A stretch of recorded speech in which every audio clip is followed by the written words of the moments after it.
I would like to welcome all of you to yet another wonderful Saturday evening Gita Life series program.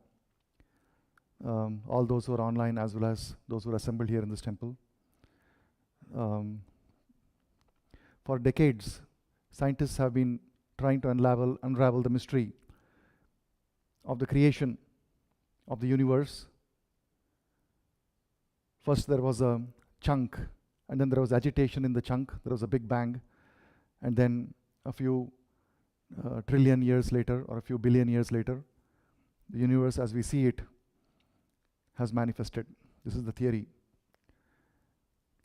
But there are several chinks in the armor of the chunk theory, and in our schooling, in our childhood, we are not allowed to think freely with an open mind and wonder about these shortcomings. If somebody in the classroom asks these inconvenient questions, he is considered to be a troublemaker. And but fortunately, in the study of Vedanta, the study of the Vedic literature, there is no such bar on asking and wondering and trying to inquire, trying to search about the truth. And the highest truth has been given here. So let us study what is the scientific answer to the question, how did all this come about? But first we start with prayers. Om Namo Bhagavate Vasudevaya. Om Namo Bhagavate Vasudevaya. Om Namo Bhagavate Vasudevaya. Narayanam Namaskritya Naram Chaiva Narottamam Devim Saraswatim Vyasam Tato Jayam Udirayet Nashtaprayeshu Abhadreshu Nityam Bhagavata Sevaya Bhagavati Uttama Shloke Bhaktir Bhavati Naishtiki. Reading from Srimad Bhagavad Gita, Chapter 7, Knowledge of the Absolute, Text 10. Bijam Mam Sarva Bhutanam Bijam Mam Sarva Bhutanam Vidhi Partha Sanatanam Vidhi Partha Sanatanam Buddhihi Buddhimatam Asmi Buddhir Buddhimatam Asmi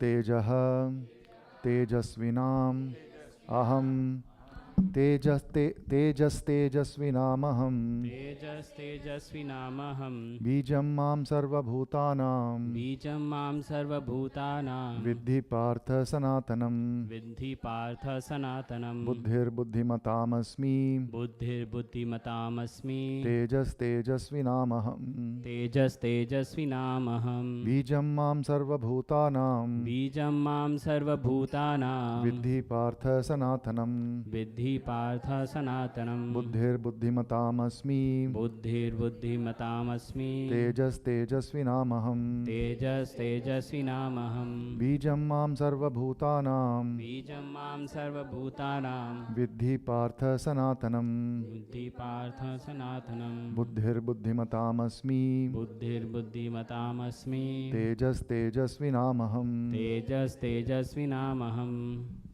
Bijam mam sarva bhutanam Bijam Mam Sarva Bhutanam Vidhi partha sanatanam Vidhi Partha Sanatanam Buddhir buddhimatam asmi Buddhir Buddhimatam Asmi Tejas tejasvinamaham Tejas Tejasvinamaham Bijam Mam Sarva Bhutanam Bijam Mam Sarva Bhutanam Vidhi Partha Sanatanam Vidhi Partha Sanatanam Buddhir Buddhimatam Asmi Buddhir Buddhimatam Asmi Tejas Tejasvinamaham Tejas Tejasvinamaham Bijam mam sarva bhutanam Bijam mam sarva bhutanam Viddhi partha sanatanaha Vidhi partha sanatanam Buddhi buddhi matam asmin Buddhir buddhimatam asmi Tejas tejasvinamaham Tejas tejasvinamaham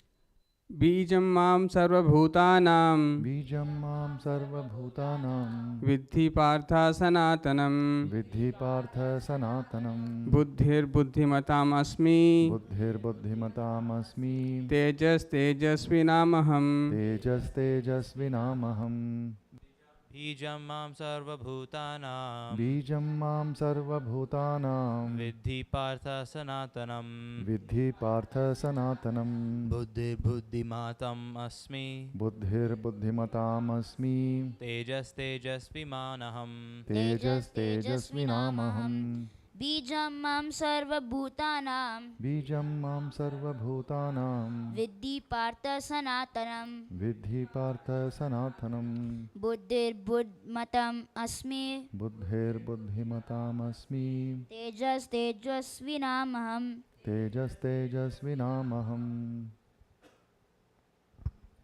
बीजं मां सर्वभूतानां Bijam mam sarva bhutanam विद्धि Partha सनातनं Vidhi partha sanatanam बुद्धिर्बुद्धिमतामस्मि Buddhir buddhimatam asmi तेजस्तेजस्विनामहम् Tejas tejasvinamaham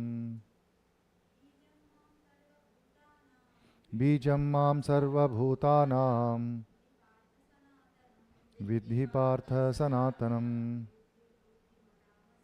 Buddhir buddhimatam asmi Tejas tejasvinamaham Online.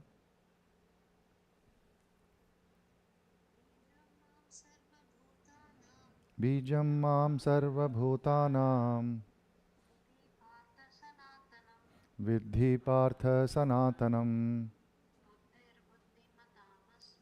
Buddhir buddhimatam asmi Tejas tejasvinamaham Synonyms. Bijam, seed. Mam, unto me. Sarva bhutanam, Sarva bhutanam of all living entities. of all living entities. Vidhi, Vidhi, try to understand. try to understand. Partha, Partha, O son of Pratha. O son of Pratha. Sanatanam, Sanatanam, original, eternal. original, eternal. Buddhihi, Buddhihi, intelligence. intelligence. Buddhimatam, Buddhimatam, of the intelligent. of the intelligent. Asmi, Asmi, I am. I am. Tejaha, Tejaha, prowess. prowess. Tejasvinam, of Tejasvinam, the powerful. of the powerful. Aham, Aham, I am. I am. Translation and purport by His Divine Grace, A.C. Bhaktivedanta Swami Srila Prabhupada. Jai Srila Prabhupada. Translation. O son of Pratha, know that I am the original seed of all existences, the intelligence of the intelligent, and the prowess of all powerful men. Translation with repetition. O son of Pratha, O son of Pratha, know know that I am that I am the original seed the original seed of all existences, of all existence, the intelligence the intelligence of the intelligent, of the intelligent, and the prowess and the prowess of all powerful men. of the all-powerful man. Purport. Bijam means seed. Krishna is the seed of everything. In contact with material nature, the seed fructifies into various living entities, movable and inert. Birds, beasts, men, and many other living creatures are moving living entities. Trees and plants, however, are inert. They cannot move, but only stand. Every entity is contained within the scope of 8.4 million species of life. Some of them are moving and some of them are inert. In all cases, however, the seed of their life is Krishna. As stated in the Vedic literature, Brahman, or the Supreme Absolute Truth, is that form which everything is emanating, from which everything is emanating. Krishna is Parabrahman, the Supreme Spirit. Brahman is impersonal and Parabrahman is personal. Impersonal Brahman is situated in the personal aspect that is stated in Bhagavad Gita. Therefore, originally, Krishna is the source of everything. He is the root. As the root of a tree maintains the whole tree, Krishna, being the original root of all things, maintains everything in this material manifestation. This is also confirmed in the Vedic literature. Yatova imani bhutani jayante. The supreme absolute truth is that from which everything is born. He is the prime eternal among all eternals. He is the supreme living entity of all living entities, and he alone is maintaining all life. Krishna also says that he is the root of all intelligence. Unless a person is intelligent, he cannot understand the supreme personality of Godhead, Krishna. Thus ends a wonderful transcendental purport. Om Jnanatimirandhasya Jnananjana Shalakaya Chakshur Unmilitam Yena Tasmai Shri Gurave Namaha. Namavom Vishnupadaya Krishna Prishtaya Bhutale Srimate Bhakti Vedanta Swamin Iti Namine. Namaste Saraswate Deve Gauravani Pracharine Nirvishesha Shunyavadi Paschatya Deshatarine. Jai Shri Krishna Chaitanya Prabhu Nityananda Shri Advaita Gadadhara Shivasadi Gaur Bhakta Vrinda.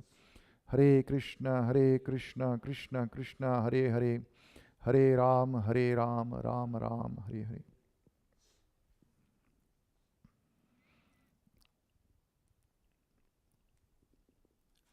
Hare Krishna.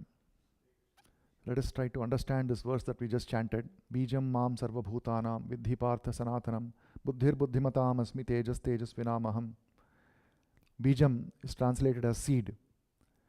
Mam, unto me, sarva bhutanam, of all the living entities. So bijam mam sarva bhutanam vidhi partha sanatanam. Sanatanam is translated as original or eternal. We have seen in many other places Sanatanam or Sanatana Dharma is translated as eternal. So Prabhupada is giving that meaning also. But there is another meaning to it, which is original, which is what Prabhupada is actually stressing here. In this context, the word Sanatanam is the word, the meaning of that word original is stressed more than the other meaning of the word eternal. So Sanatanam, the original. So Sanatanam Bijam, that is the original seed. Sanatanam Bijam. Original seed of what? Sanatanam Bijam Sarva Bhutanam, of all the living entities. Vidhi, just try to understand this. Krishna is telling Arjuna, please try to understand. Partha. Buddhihi Buddhimatam. I am the intelligence of the intelligent.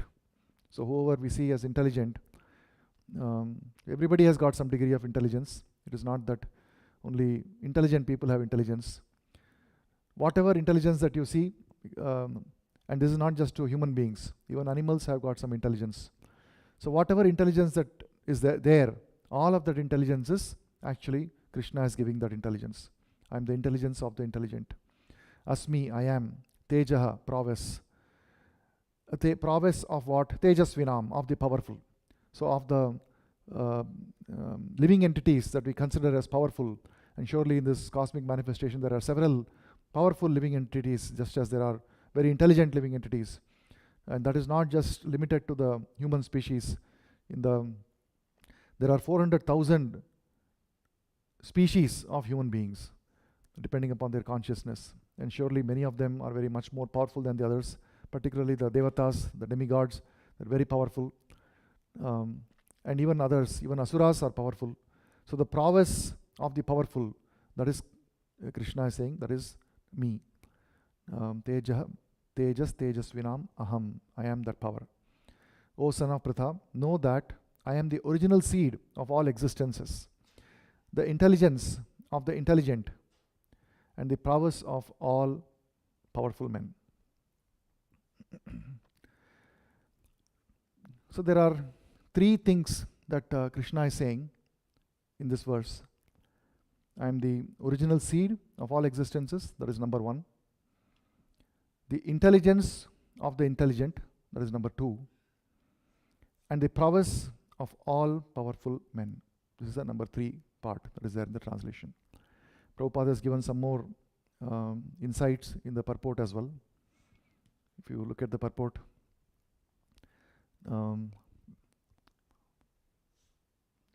there is a additional insight given about the nature of a seed. So when Prabhupada is moving from the concept that Krishna is a seed of everything to the concept that Krishna is a root of everything. So seed and root, he has moved from the seed concept to the root concept. Because when the seed fructifies or the seed results in a plant, for example, first the root comes and then the actual plant comes. And subsequently, the root maintains the plant. So when we see that whatever plants are in existence, the roots, those that have the roots are the ones that carry the water and the minerals, nutrients, and supply it to the entire plant. So Prabhupada is saying that not only is he the seed, which means he is the origin, but he is also the maintainer. Just as a root maintains the plant, Krishna is also the maintainer of everybody, of everything. So Krishna is the source of everything and he is the root of everything. So there is that nuance that Prabhupada is explaining here in the purport. And then there is another aspect that he is saying in the purport, which is the aspect of when you say everything. When you say everything, what does it include? So often, because in the verse itself, Krishna is saying, I am the original seed of all living entities, Sarva Bhutanam. Right? What about non-living entities? That question may come, because in the verse, this particular verse, Krishna is not saying that. But subsequently, Krishna says that, and we will see that also. And considering the message of the Bhagavad Gita and all the information that has been given by Krishna in Bhagavad Gita and also by several other Vaishnava acharyas in many other treatises, Prabhupada is extrapolating that, and he's really not extrapolation of the statement, but it is more than what is said in the verse, this particular verse itself. But that is said in other verses, that he is a source of everything, not just living entities, not just the moving and not non-moving, because there are two varieties of living entities that Prabhupada is describing here, movable and inert. The movable living entities are the birds, beasts, men, and all the moving animals, all the fishes, they are all considered moving. Sthavara Jangama. Sthavara are the trees, and the Jangama are the moving. So the trees and the plants, there are many other species of that, they do not move. So all the living creatures can be classified under two categories, moving and non-moving. And they are all falling under these categories of the species of 8.4 million species of life that we know about from the Vedic literature. There is mention of 8.4 million species of life. So Krishna is the source of the seed, original seed, the original seed, because there is always a relative seed, immediate seed. Any living entity comes from its own cause, which is maybe the parent that gave birth to that living entity, to that animal. A tree may come from another tree, or may come from a seed that was coming from another fruit, which came from a different tree. So like this, if we go on seeing the origin of where that tree came from, and that tree came from a seed, from a fruit, where did that tree come from, etc. Similarly, among the human species, if you see a child, that child came from another parent, that parent came from another parent, from the forefather, etc. And then you trace the root, the original seed. That original seed is Krishna. That is what Krishna is saying. Bijam mam sarva bhutanam. And Prabhupada is saying, not just sarva bhutanam, Krishna is the source of everything. And he is the root that we have already seen. And not only that, all the living entities and all the non-living objects, the substances, all the everything that we see in the material world, but also he is the cause or the resting place or the origin. He is a source of Supreme Brahman, Supreme Absolute Truth from which everything is born. So that everything includes spiritual energy also. It includes the spirit also, and therefore it is said here that the Brahman is impersonal and Parabrahman is personal, that impersonal Brahman is resting on the personal Parabrahman.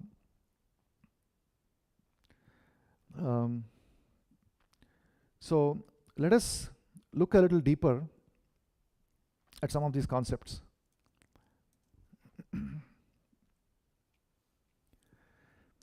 If you look at this concept of Krishna being the origin, or particularly the seed, that is mentioned in other places also. So one of the places where this is mentioned, I'll just quote some of the other places where Krishna says, or where it is stated in the Vedic literature, that Krishna is the original seed, original source of everything. So there is in Bhagavad Gita itself, Krishna says in the 14th chapter, 4th verse, Sarva yonishu kaunteya murtayah sambhavanti yaha tasham brahma mahadyonir aham bija pradapita. So bija pradapita means I am the seed giving father. So the original seed that we are seeing in this verse is also mentioned in this 14.4 verse.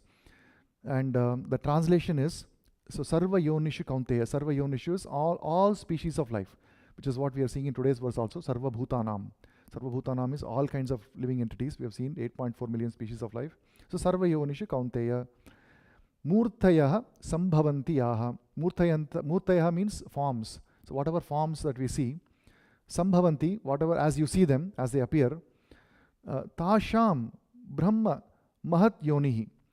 All of their source of their form is coming from the original material substance. The source of birth of these material forms lies in the material substance, or Mahad Yonihi.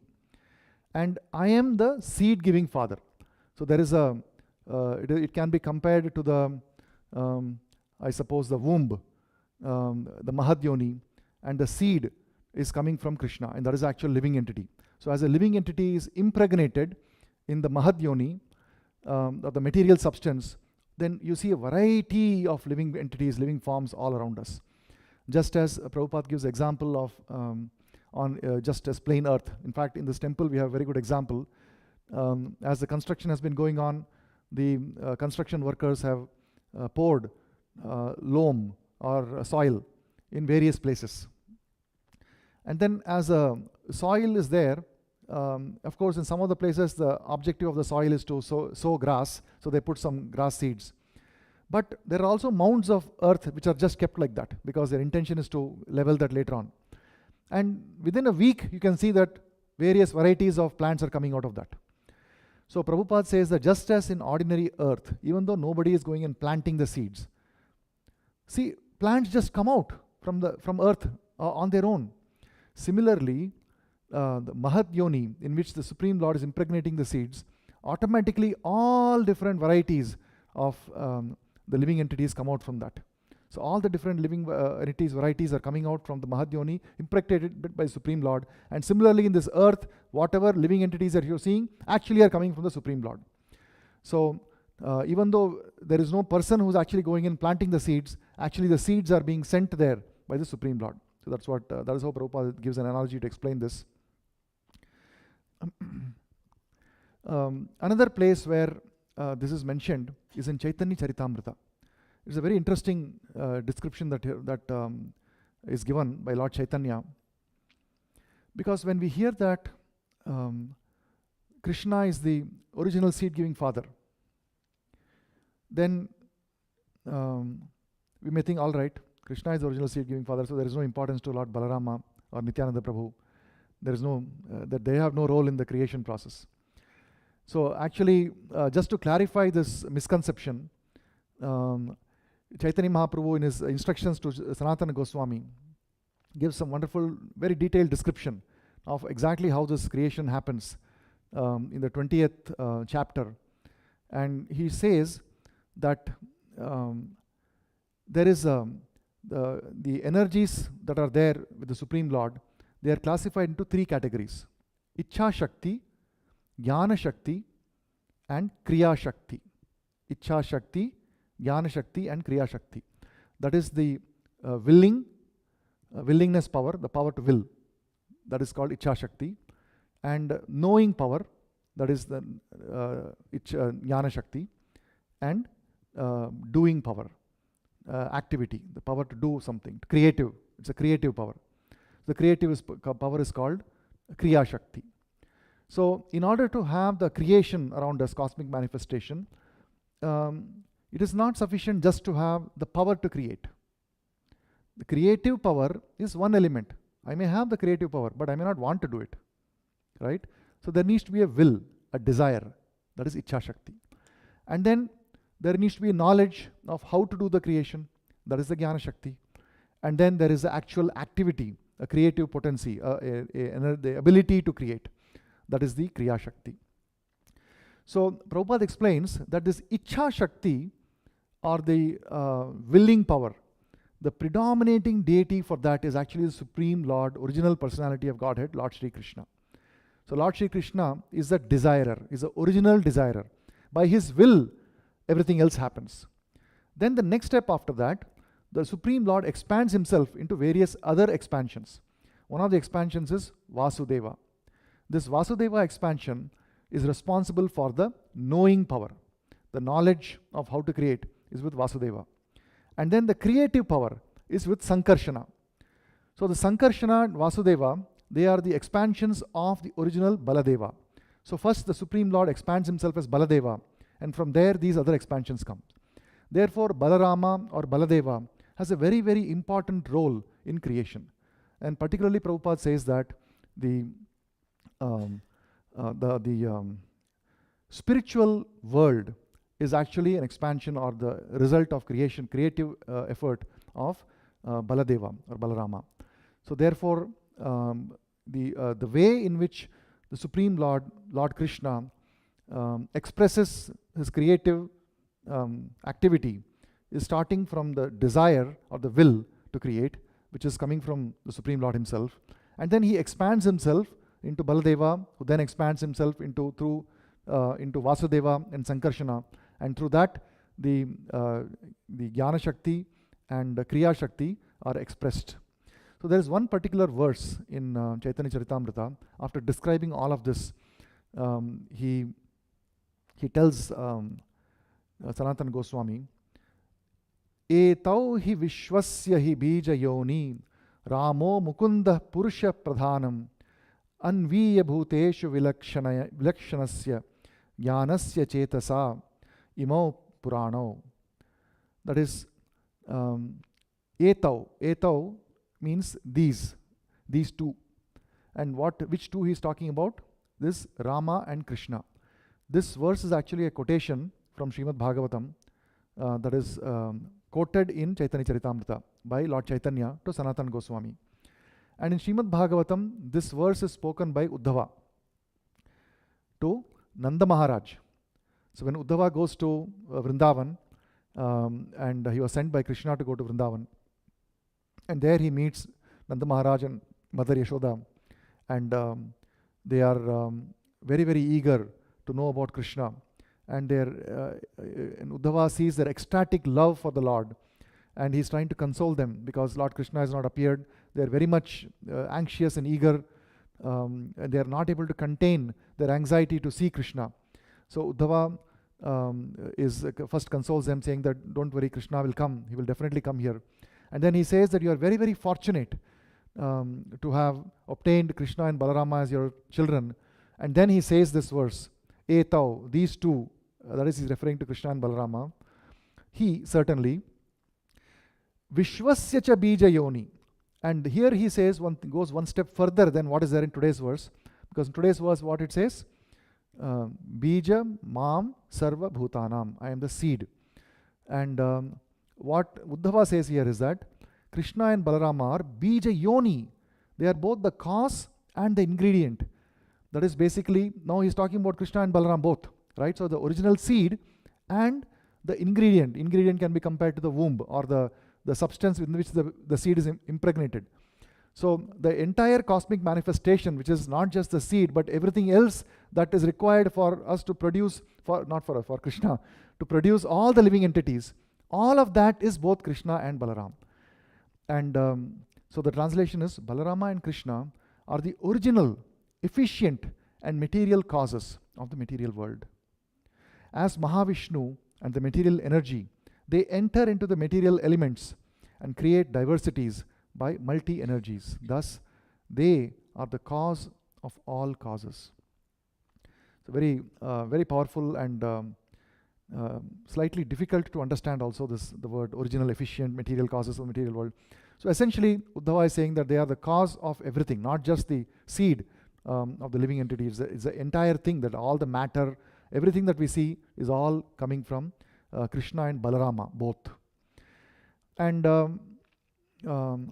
in the purport, or rather in the Bhagavatam verse, which is of course not translated by Prabhupada, but in the lecture, Prabhupada says that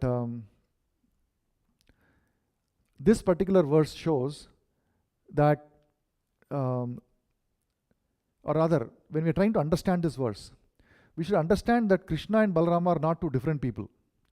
They are not two. It is not a example of pantheism, that they have several deities. Krishna does something, Balarama does something, then Ganesha comes and does something else, Brahma does something. So everybody has got one small role to play, and together they all collectively create this cosmic manifestation, and all the living entities are injected. It's not like that. Actually, Krishna and Balarama are one personality, is one person. And it is expansion of Krishna. They are both one absolute person. The supreme absolute truth is manifested as both Krishna and Balarama. They are two personalities, but actually one person.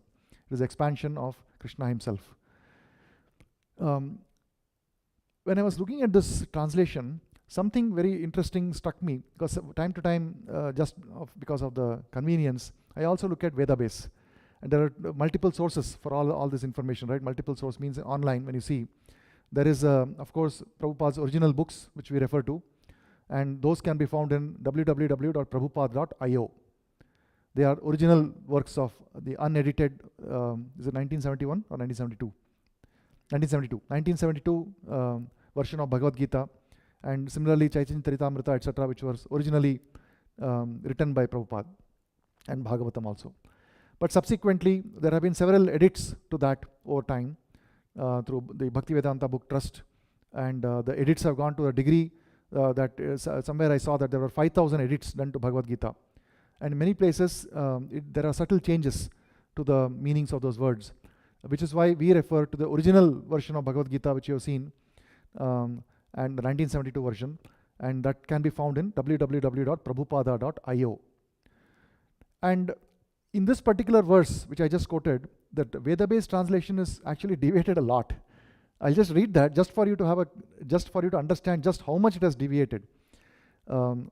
The translation which I read originally was, Balarama and Krishna are the original, efficient and material causes of the material world. As Mahavishnu and material energy, they enter into the material elements and create the diversities by material energy. Thus, they are the cause of all causes. This is the original translation.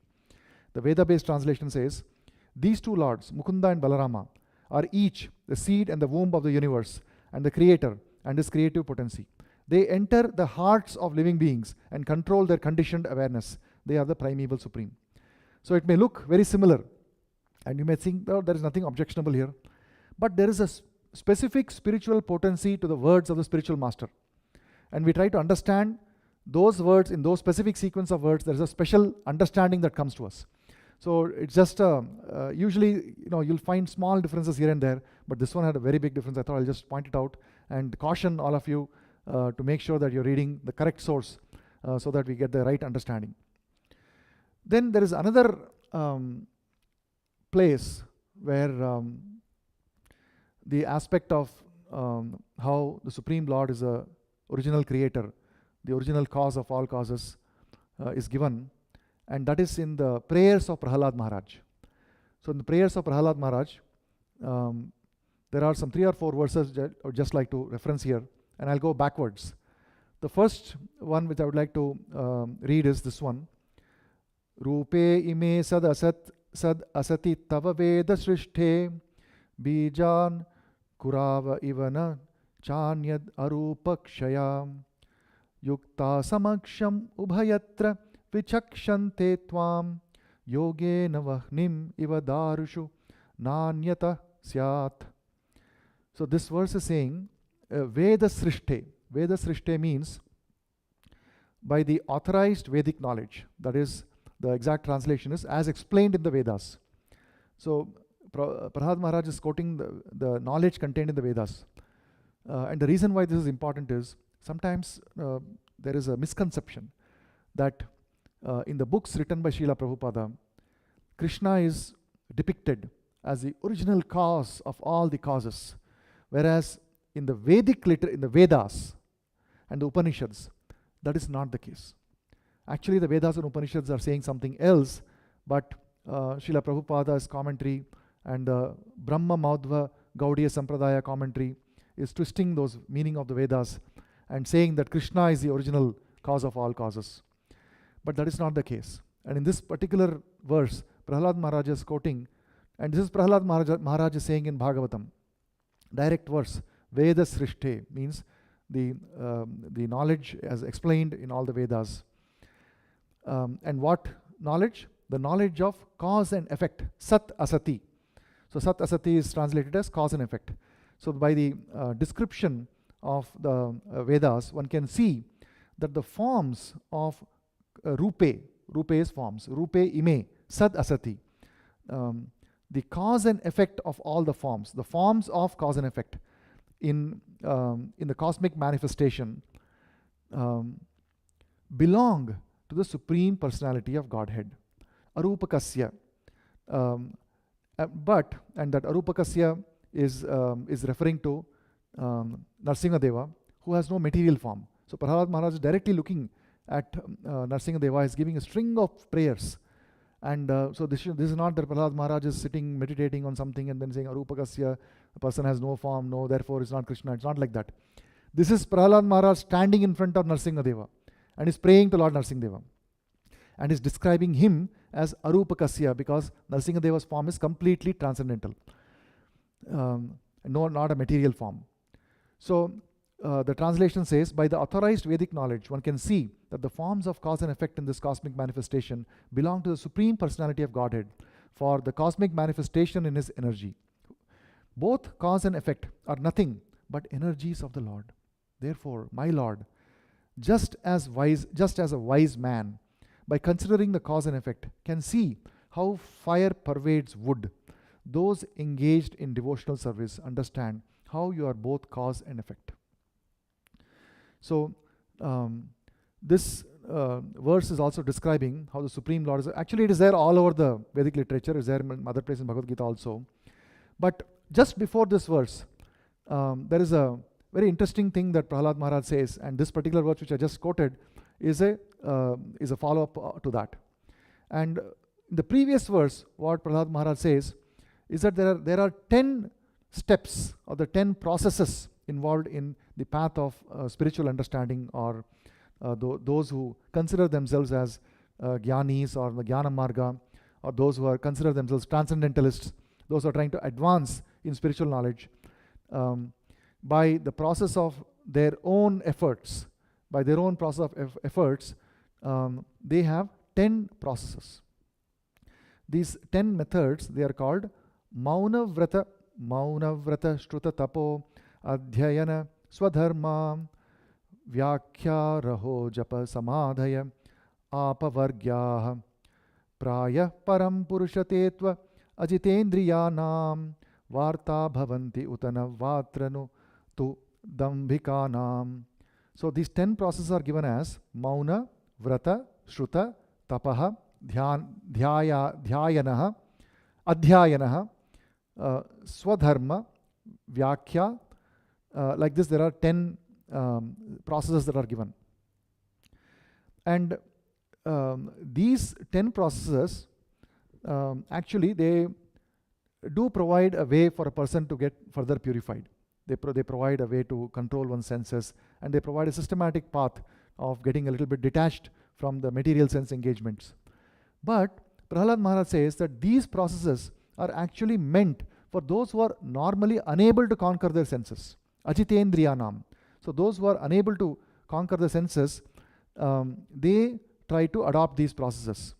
But then these processes are not really successful. They don't help us. They don't result in a person really understanding or coming to the conclusion, coming to the understanding that the Supreme Lord is the cause of all causes. This understanding doesn't come from that. And how it can come, then how can that understanding come? Because we are directly seeing, right? Krishna says, Bijam Mam Sarva Bhutanam. Directly he is saying that. Why it is not possible to understand? Why is it that somebody who is very silent, let's say somebody is silent, Maunam, in silence, just not talking to other people. So of course we understand that Maunam does not really mean not talking to other people. It means, Prabhupada says, it means not talking nonsense. Always talking about Krishna. This is the real meaning of Maunam in the practice. But then that is not the common understanding, right? So but if somebody is silent and is trying to read Bhagavad Gita, trying to understand how this whole thing is coming about, why he cannot understand that Krishna is the cause of all causes, especially when Krishna has said it in black and white, Bijam Mam Sarva Bhutanam.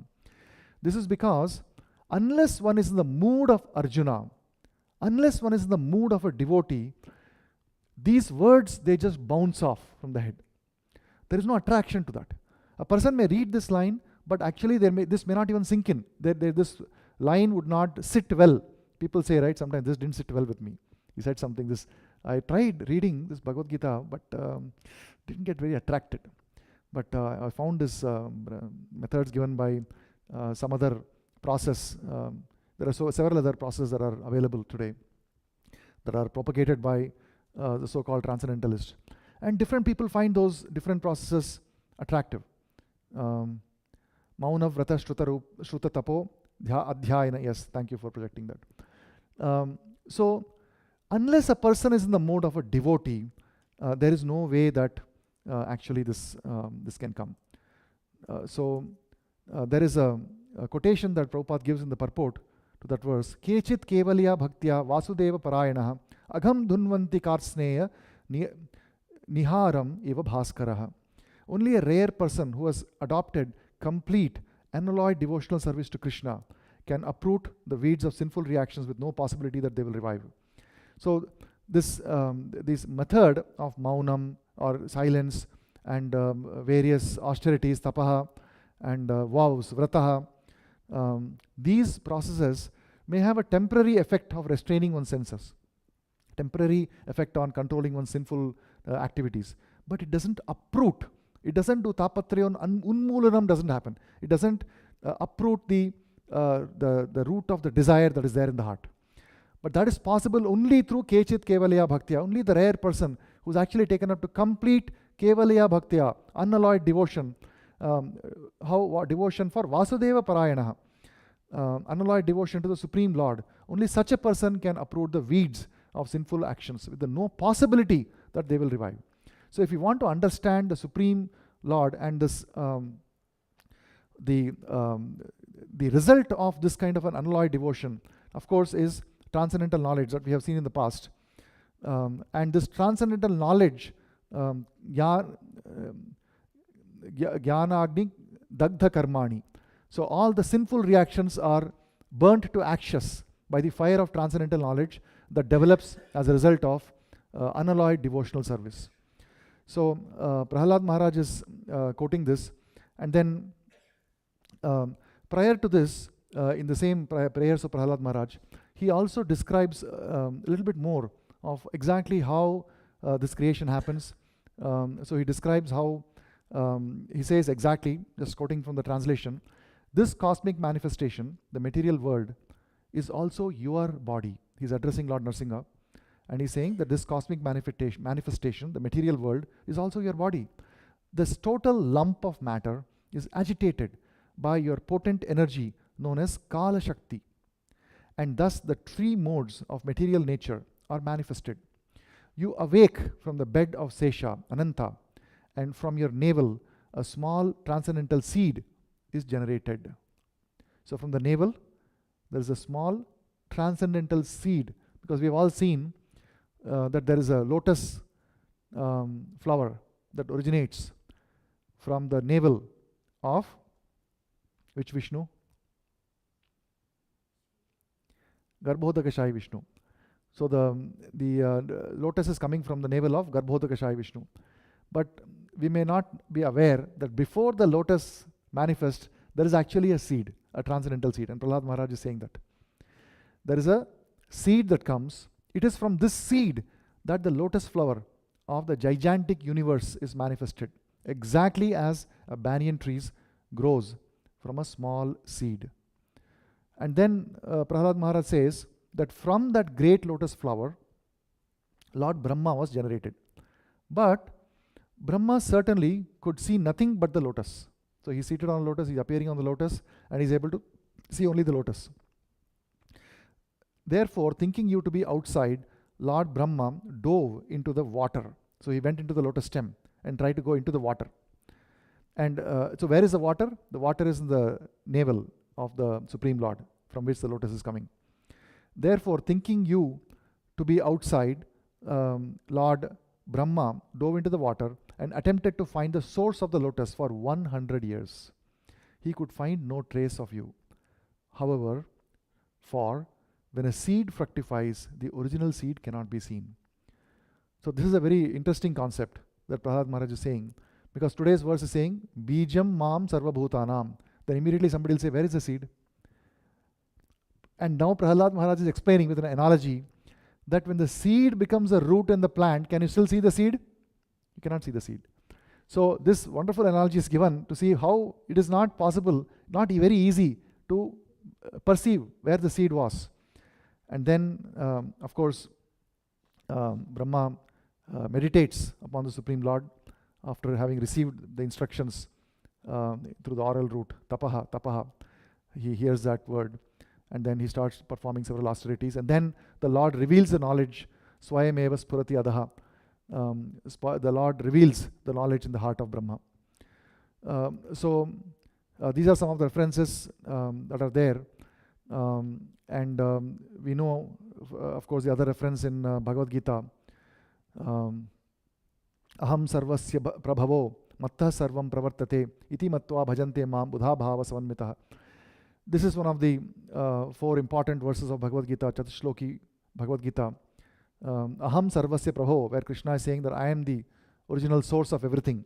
I am the source of all spiritual and material worlds. So here is clarifying further. This is in the 10th chapter. So previously in the 7th chapter, Krishna is showing that I am the seed of all the living entities. But in the 10th chapter, he says, I am the source of all the spiritual and material worlds. So not only the living entities, but also the world itself, the manifestation that we see. The spiritual manifestation, the cosmic and the material manifestation. Everything emanates from me. And he's further saying, everything, not just the worlds, everything. Because he already said, Sarva Bhutanam, he's further clarifying, everything emanates from me. Mattah sarvam pravartate, means everything comes from me. So what is the impact of that? Once we understand that Krishna is the source of everything, the material world, the spiritual world, all of us, then what happens is that a person who truly understands this, the wise who understand this, Buddha, iti matva bhajante maam, Buddha bhava samanvitaha. So with feeling of love and devotion, the wise worship me, knowing this fact.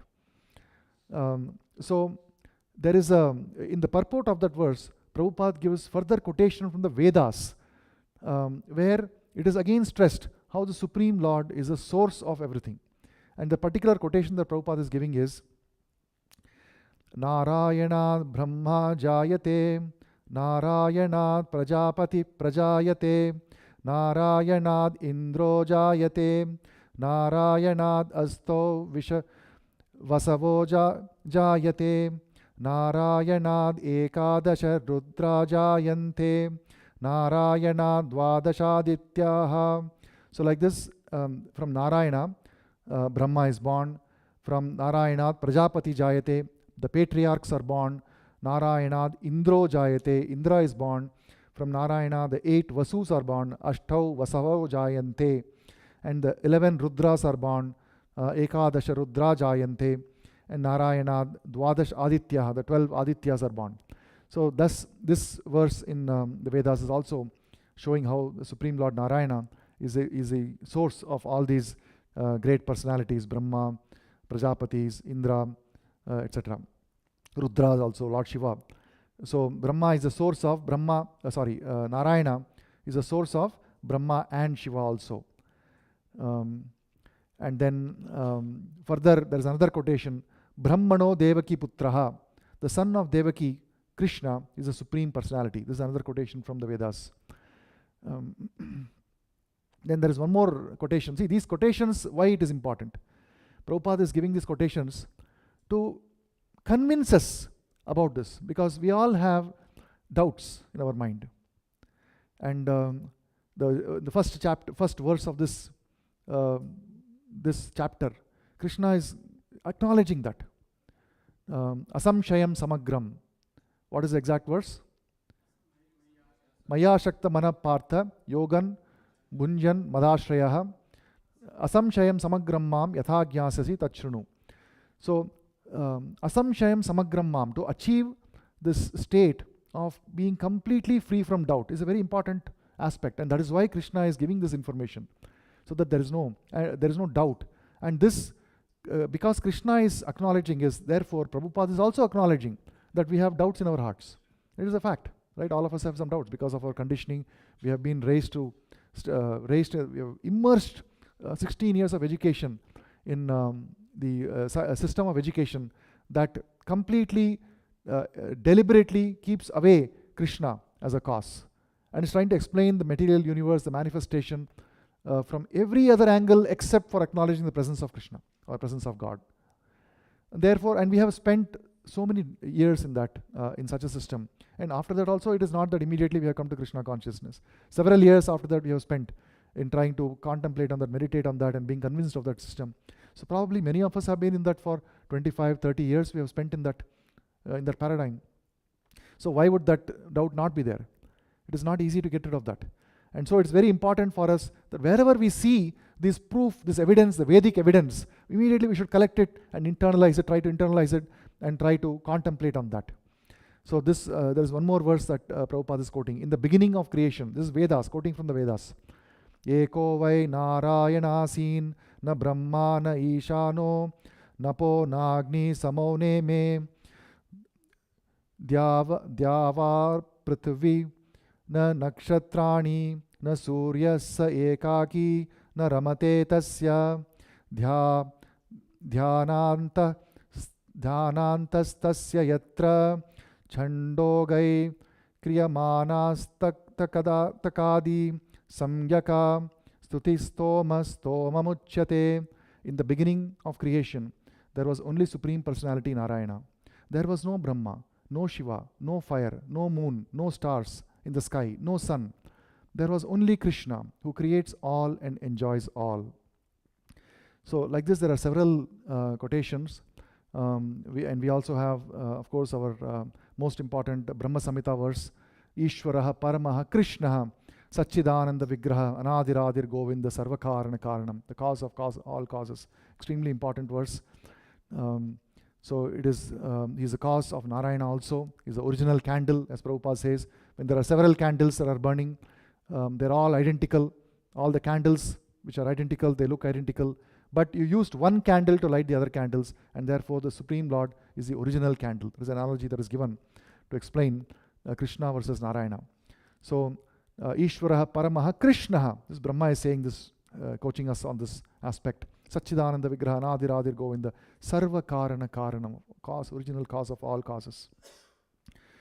So, like this, the Vedic literature is completely full of all this kind of references to the original cause of all causes.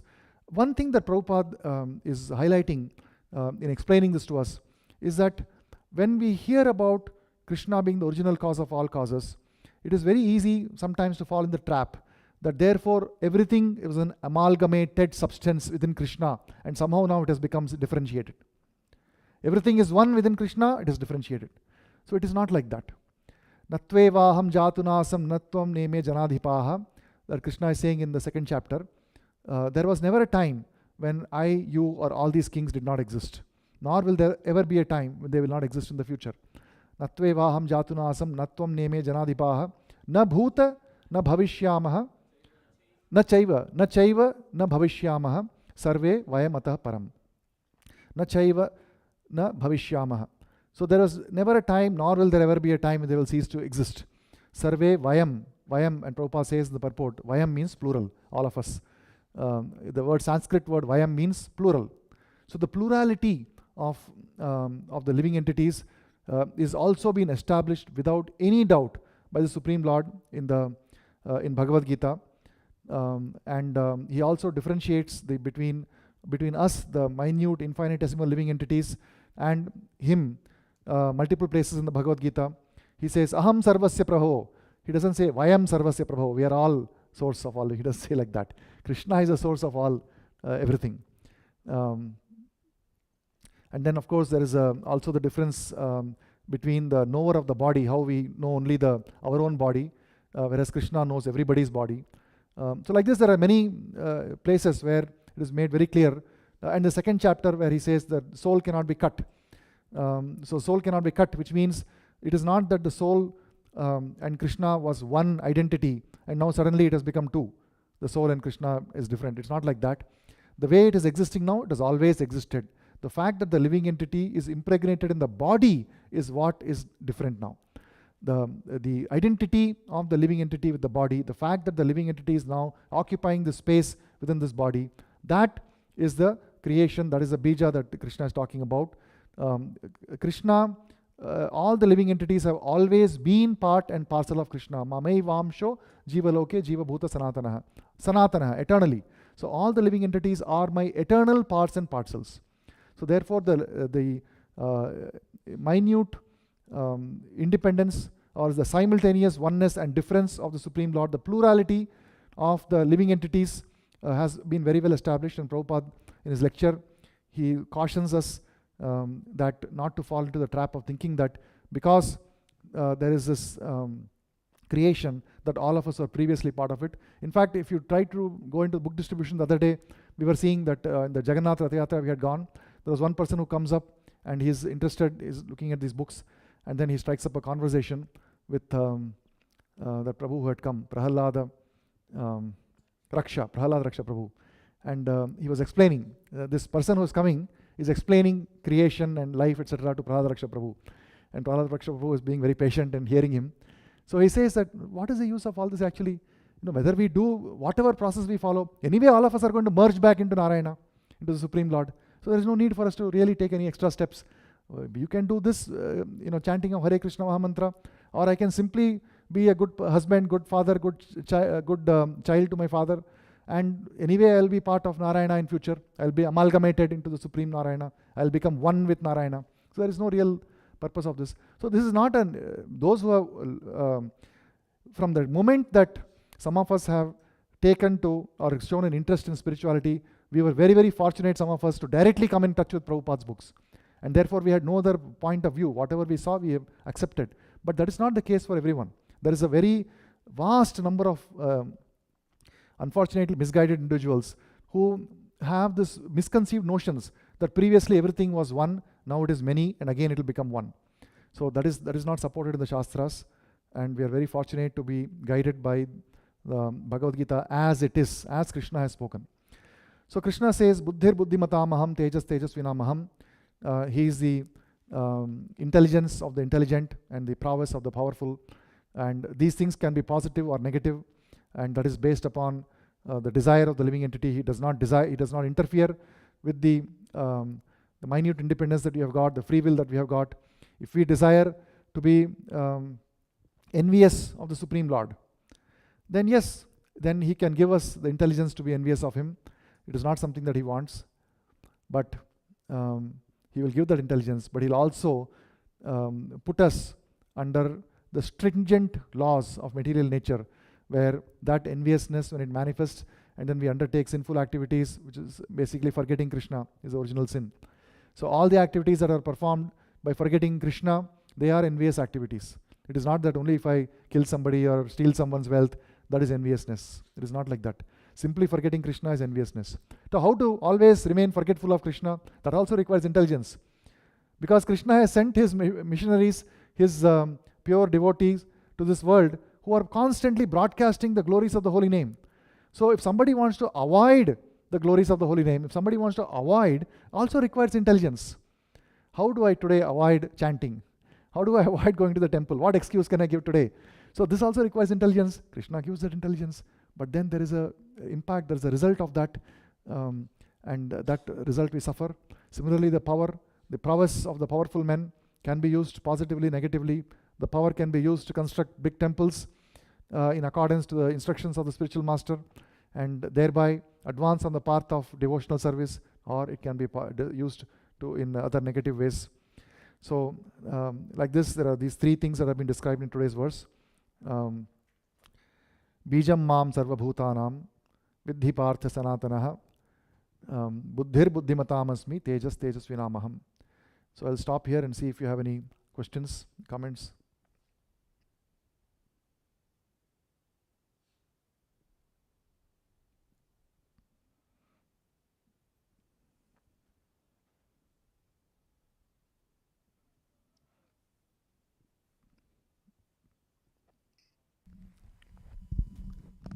Shweta Mataji, you have any comments?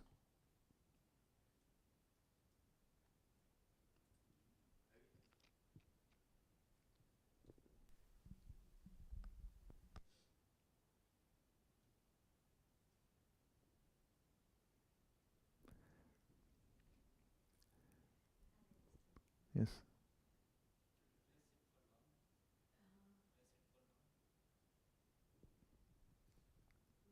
Krishna and Balaram, both are the same. What I thought is like Krishna is the expansion, Balaram is the expansion of Krishna. Yes, that's correct. And Ram, Hmm. not Balaram, Ram, Sri Ram. Hmm. Sri Ram is also the expansion, even Sri Ram, Narsimhadev, whatever the avatars. So Mhm. Shikta avatar, some different avatars are there, right? So all are like expansion and everybody is one only. Even it is not only Balaram, even Sri Ram, Narsimhadev, all are one only. So is there any difference between Balaram and Sri Ram, Narsimhadev? Is there any difference? No, they're not different. One personality only, Supreme Lord, one personality. He expands himself. Yeah. He expands himself as Baladeva first. The first expansion is Baladeva. And from Baladeva, there are Chaturvyuha expansions, Sankarshana, Aniruddha, Vasudeva, Sankarshana, Aniruddha, Pradyumna. And from that, there is another secondary expansion. And from that, Karnodakashayi Vishnu comes. From Karnodakashayi Vishnu, you have Garbhodakashayi. There are millions of universes that are coming out from his pores, from Karna ocean, when he's lying down. And from those pores, there are universes coming out. And then from within each universe, there is Garbhodakashayi Vishnu. And then there is a Shvetadvipa, milk ocean, and in that there is a Kshirodakashayi Vishnu. So this Kshirodakashayi Vishnu is seated as Paramatma in the hearts of every person. And all these incarnation, they come from the Vishnu forms. All the incarnation, Ramadi Murtishu Kala Niyamena Tishtan. So all the incarnations, they're all coming from the Vishnu Murtis. Ete cha amsha kala pumsa Krishnastu Bhagavan Swayam. That is there in Bhagavatam, the first canto, 3rd chapter, that there is a list of several incarnations given. All the incarnations that you mentioned, they are all listed in that. They are coming from, Prabhu, can you please clarify? I think it's Kshirodakashayi Vishnu only, but I'm not 100% sure. It's from Mahavishnu. Mahavishnu. This is from the Garbhodakashayi Vishnu. So it is from the Vishnu forms. But the important thing is that these incarnations are listed in Srimad Bhagavatam, and having listed all these incarnations, it is important to remember everything that we read, but because our ability to remember is limited. One thing that I remember, if you just let me complete this one, is that verse where the conclusion is given. In that there is a explanation of the difference between how to view, not the difference, they are all one, but how to view Krishna and how to view, say, Narasimhadev. So after having listed all those incarnations, it is said that Ete cha amsha kalaha pumsha, kalaha pumsha. Amsha and kala. These are two terms that are used in Bhagavatam. Amsha means plenary portion, an expansion, a plenary portion. And kala means portion of plenary portion. Portion of plenary portion means expansion of expansion. So each of the layers of separation from the original personality, but Krishnastu Bhagavan Swayam.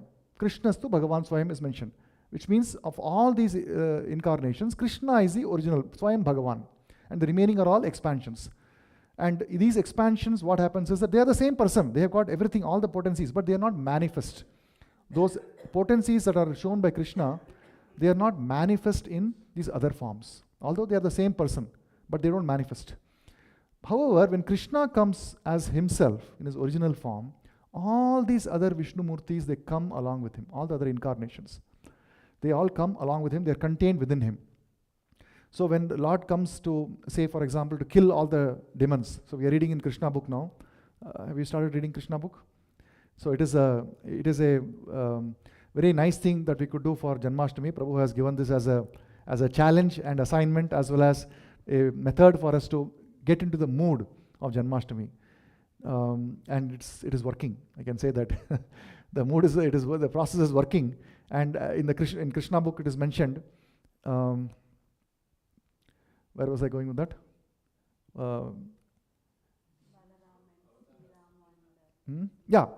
When he comes to kill the demons, it is not the Krishna's business to kill, because by simply willing the demons can die. How somebody can die? Let's say Krishna wants someone to die.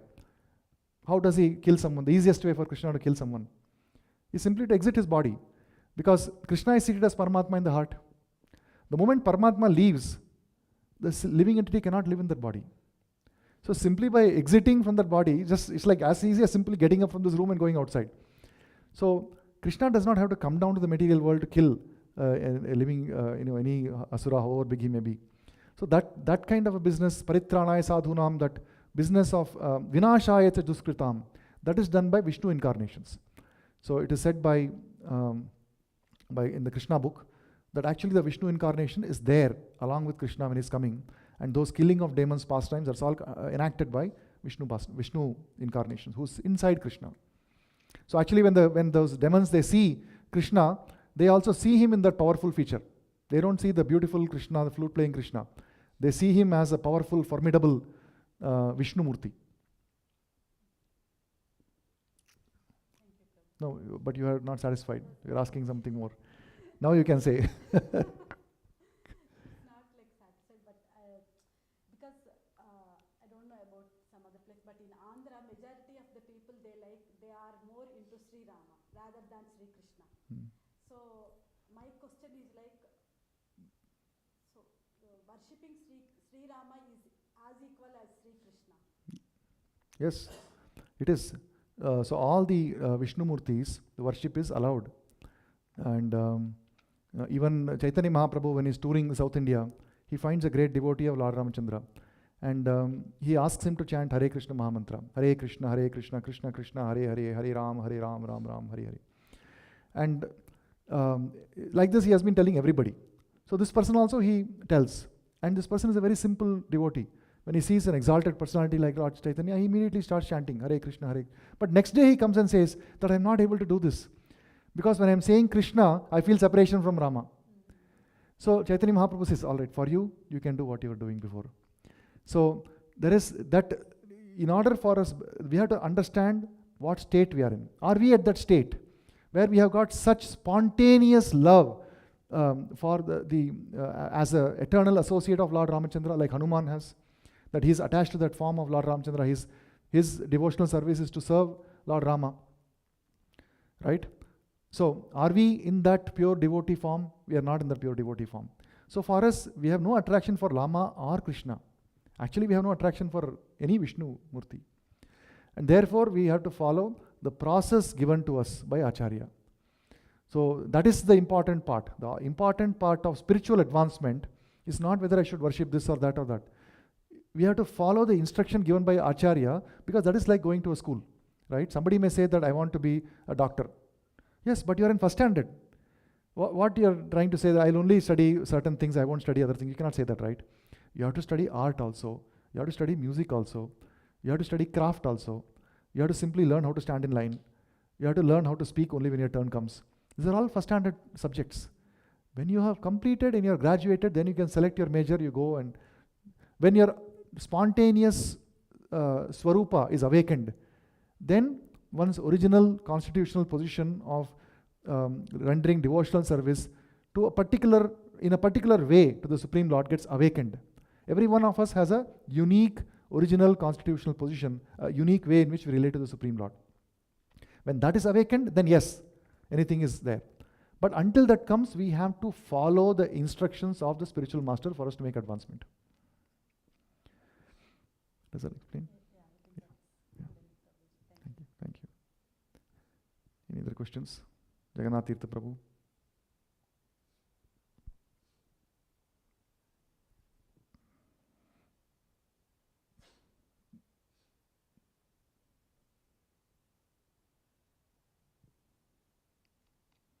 If there are no other questions, we'll stop here. Granthara Srimad Bhagavad, sorry, there is a question? Yes, please. So in the Purport Bhagavad Gita, it was quoted 14th chapter 27th verse, Brahmano hi pratistham. So is it that even a person who is engaged in service of the Supreme Truth, Shri Krishna, is also considered as Brahman, because he is trying to serve the Supreme Truth?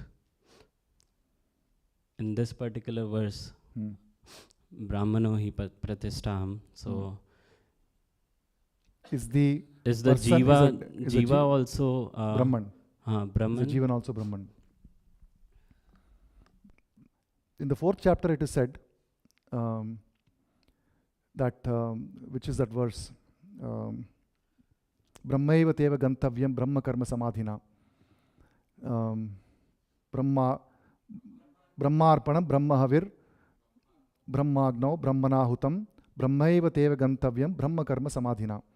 So a person who is fully engaged in the transcendental service of the Lord, that person is considered to be situated in Brahman, and the activity that is performing is also Brahman. The ingredients that he is using for in that activity are also Brahman, and the entire process is also Brahman. The result is also Brahman. So this is given in the 4th chapter. Therefore, yes, that is considered a Brahman realized stage or Brahma Bhuta stage.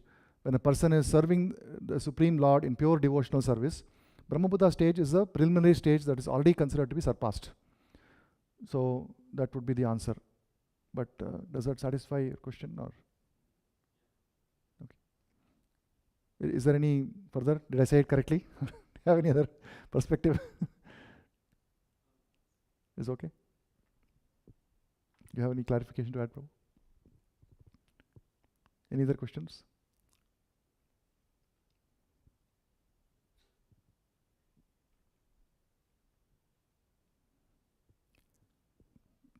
There are no other questions. We'll stop here. Granthara Srimad Bhagavad Gita ki, Jagat Guru Shila Prabhupada ki, Nitai Gaur Premanande. Hari Hari.